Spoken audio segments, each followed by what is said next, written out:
یہ جتنی بھی توہمات ہیں، مثلاً آپ دیکھیں ہمارے ہاں یہ کہتے ہیں کہ دائیں آنکھ پھڑ کے تو مصیبت آتی ہے، نعوذ باللہ، ہتھیلی میں خارش ہو تو پیسے ملتے ہیں، رات کو جھاڑو دیں تو رزق چلا جاتا ہے، منڈیر پہ کوا بولے تو مہمان آ جاتا ہے، جوتے پہ جوتا ہے سفر ہوتا ہے، اور 1001 مثالیں آپ ڈھونڈ سکتے ہیں کہ جو توہمات ہمارے ہاں پائے جاتے ہیں، اور اس سے خود بخود نتیجے نکال لیتے. اگر کوئی پوچھے یہ جو تم کہہ رہے ہو کہ ہاتھ پہ ہتھیلی پہ خارش سے ایسا ہوتا ہے پیسہ ملتا ہے، تو کیا غریبوں کے ہاتھ پہ کبھی خارش نہیں ہوئی ہوگی؟ یہ غریبوں کو کبھی خارش کی بیماری نہیں لگی ہوگی؟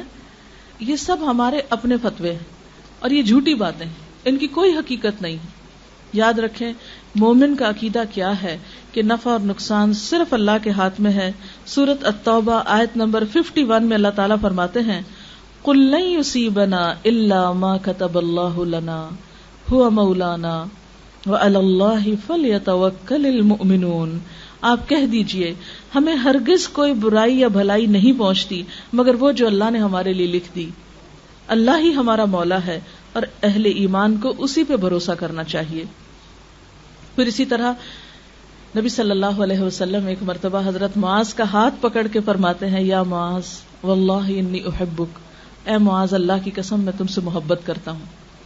دیکھو میں تمہیں چند کلمات سکھاؤں گا، ہر نماز کے بعد ان کو پڑھنا نہ بھولنا. اور وہ رب اعنی علی ذکرک و شکرک و حسن عبادتک، اللہ میری مدد فرما اپنے ذکر پر، اپنے شکر پر اور خوبصورت عبادت پر. اسی طرح آپ صلی اللہ علیہ وسلم نے ایک اور دعا سکھائی، ہر نماز کے بعد یہ پڑھی جاتی، اللہم لا مانع لما اعطیت ولا معطی لما منعت ولا ينفع ذا الجد منک الجد.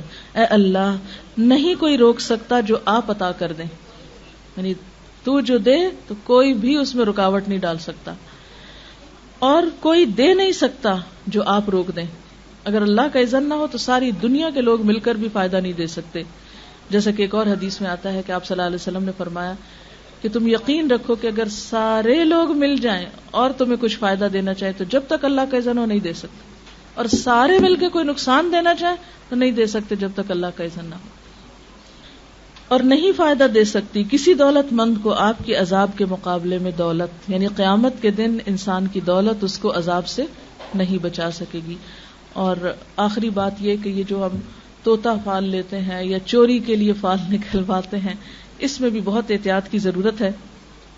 بعض اوقات اگر کسی کی چوری ہو جائے تو لوگ کیا کرتے ہیں کہ امام مسجد یا کسی بھی علم والے سے دیوان حافظ یا گلستان یا قرآن پاک سے فال نکالتے ہیں، اور سچا عقیدہ ان کا ہوتا ہے، وہ مخصوص ورقے کھول کے تو ان کے اندر سے کوئی اندازے لگاتے ہیں کہ اچھا یہ لفظ آ گیا تو اس لفظ سے فلاں کا نام بنتا ہے، اور کون کون ہے تمہارے خاندان میں اس طرح، تو کسی نہ کسی پہ الزام لگا دیا جاتا ہے کہ فلاں چور ہے تمہارے گھر میں.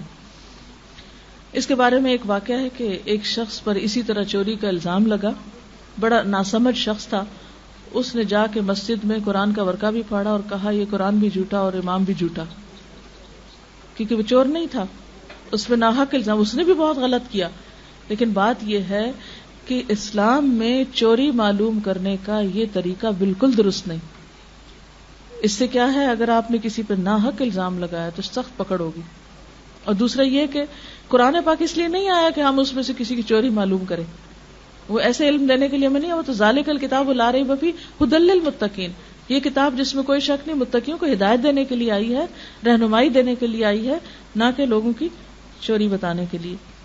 اور جہاں تک اس بات کا تعلق ہے نا کہ یہ جو انسان کو ڈر ہوتا ہے کہ کوئی مصیبت نہ آ جائے یا کوئی تکلیف نہ آ جائے، تو اس سے بچنے کے لیے حفاظت کی دعائیں موجود ہیں جو صرف سفر کے مہینے میں نہیں سارا سال پڑھنی چاہیے. صبح و شام کی دعائیں جو ہیں، مسنون اذکار جو ہیں، جس میں اگر باقی دعائیں نہ بھی آتی ہوں تو آیت الکرسی چاروں کل صبح و شام پڑھ کے اپنے پر بچوں پہ دم کر دیں، انشاءاللہ بہت سی حفاظت کے لیے کافی. اسی طرح سورۃ البقرہ کی آخری آیتیں آمن الرسول سے آپ صلی اللہ علیہ وسلم نے فرمایا جو شخص شام کے وقت ان کو پڑھ لیتا ہے وہ رات بھر کے لیے اس کو کافی ہو جاتی، کوئی بلا ولا نہیں اترے گی، کوئی مصیبت.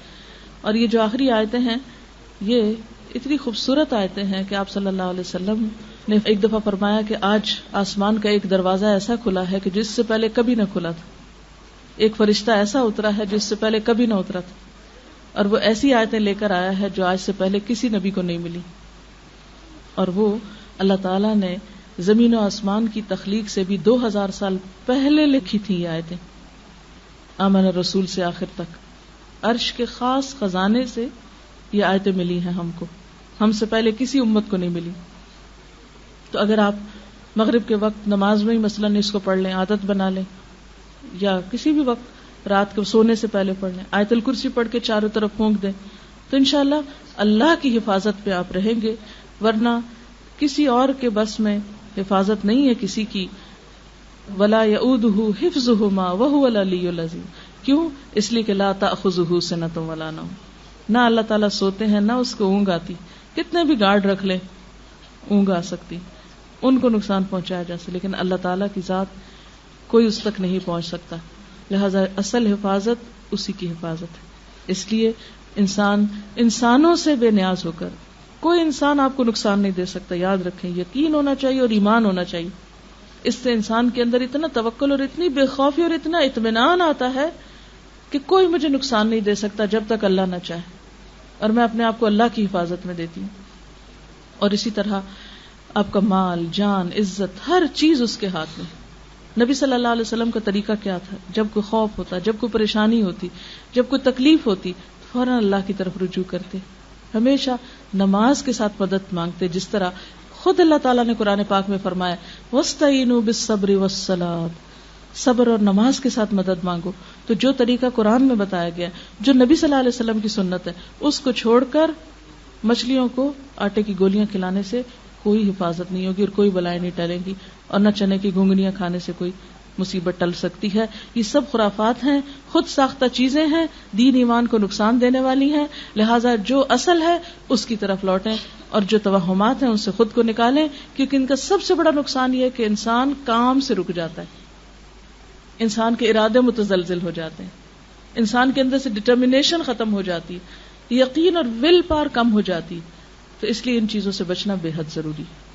تو اللہ تعالیٰ سے دعا ہے کہ اللہ تعالیٰ ہمیں ہر طرح کے توہمات، بدشگونیوں اور ایسے گمان سے بچائے اور شرک سے بچائے کہ جو انسان کے اعمال کی بربادی کا ذریعہ ہوں۔